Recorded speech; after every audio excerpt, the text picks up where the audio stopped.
इंसान का माइंड बहुत ज़्यादा पावरफुल होता है। वो हर उस काम को करने में बहाना बनाएगा जिसमें उसको एफर्ट लगाना पड़ता है, चाहे वो काम सही हो या फिर गलत हो, अच्छा हो या फिर बुरा हो, फिर कोई चीज़ मैटर नहीं करती। अगर एफर्ट लगाना पड़ रहा है तो आपका माइंड बहाने बनाएगा ही बनाएगा। पढ़ने में एफर्ट लगाना पड़ता है, इसलिए माइंड हमारे सामने बहाने की पूरी लिस्ट रख देता है कि सुबह जल्दी उठकर इसलिए नहीं पढ़ सकता क्योंकि रात को लेट सोए थे। तो क्यों सोए थे? किसने कहा था रात को लेट सोने के लिए? और फिर जब हम दिन में पढ़ने बैठते हैं तो भूख लगने लगती है और भूखे पेट पढ़ाई होती नहीं है, तो फिर हम खाना खाते हैं और इतना खा लेते हैं कि फिर तो और पढ़ाई नहीं होती है। फिर हम सोचते हैं कि पढ़ाई में तो मन लग नहीं रहा है, एक काम करता हूँ, थोड़ा सा मूड फ्रेश कर लेता हूँ, थोड़ा मोबाइल वगैरह चला लेता हूँ। और मूड फ्रेश होने की बजाय मूड और ज़्यादा खराब हो जाता है जब पता चलता है कि हमारा काफ़ी ज़्यादा टाइम वेस्ट हो चुका है सोशल मीडिया चलाने में। माइंड के पास में जब भी चॉइस होती है कि या तो वो काम करो जो अभी इसी वक्त तुम्हारे लिए सबसे ज़्यादा ज़रूरी है, या फिर वो काम करो जिसमें तुम्हें मज़ा आता है, तो माइंड वही करेगा जिसमें उसको मज़ा आता है।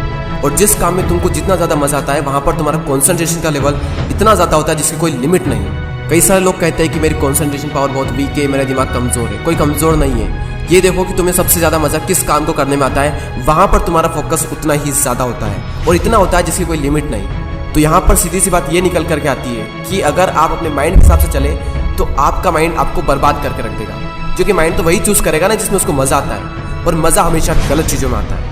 आप ही कैसे कुछ फ्रेंड्स होंगे जिनमें से कुछ तो बहुत आगे निकल जाएंगे और कुछ लोग जहाँ पर है वहीं रह जाएंगे। लेकिन आज तो आप सब सेम लेवल पर हो, तो क्या वजह है जिसकी वजह से कुछ तो बहुत आगे निकल जाएंगे और कुछ लोग जहाँ पर है वहीं रह जाएंगे? क्या वजह है जिसकी वजह से कुछ लोग अपनी लाइफ में कुछ कर जाते हैं और कुछ लोग अपनी लाइफ में कुछ नहीं कर पाते हैं? देखो, हर इंसान के पास में हर दिन चॉइस होती है। चूज़ भी आप ही को करना होता है कि या तो वो काम कर लो जो आपके लिए बहुत ज़्यादा ज़रूरी है, या फिर वो काम कर लो जो कि ज़रूरी तो नहीं है लेकिन जिसमें मज़ा आता है। और जैसे जैसे आप चूज़ करते चले जाओगे आपका फ्यूचर बनता चला जाएगा। आपको पता भी नहीं चलेगा, आपकी लाइफ बर्बाद भी हो सकती है और आपकी लाइफ आबाद भी हो सकती है। वो डिपेंड करेगा आपकी चॉइस पर कि आप क्या चूज़ करते हो। एक बात हमेशा याद रखना कि अगर आप लाइफ में कुछ करना चाहते हो तो आपको रास्ता मिल ही जाएगा, लेकिन अगर आप कुछ नहीं करना चाहते हो तो आपको बहाना मिल ही जाएगा। और अगर बहाने बनाने लग गए तो जहाँ पर वहीं रह जाओगे, कुछ नहीं कर पाओगे अपनी लाइफ में। इसलिए बहाने मत बनाओ। एक दिन में तुम जितना काम कर सकते हो उतना काम कर डालो। अपने आप को ये बात समझाओ कि मैं उन चीज़ों से इतना दूर भाग रहा हूँ जिस पे मेरा पूरा का पूरा फ्यूचर डिपेंड करता है, और मैं भाग क्यों रहा हूँ? सिर्फ मेंटल पेन से बचने के लिए। जबकि ये बात तो मुझे पहले से ही पता है कि बिना संघर्ष के इंसान मजबूत नहीं बन सकता। अगर सूरज की तरह चमकना है तो उसकी तरह जलना भी होगा, उसकी तरह तपना भी होगा। अपने आप से कहो कि मैं तैयार हूँ हर वो काम करने के लिए जो अभी मेरे लिए सबसे ज़्यादा ज़रूरी है। अब उस काम को करने में कितना भी एफर्ट क्यों ना लगाना पड़े, कितना भी दर्द क्यों ना हो, मैं तैयार हूँ उस काम को करने के लिए।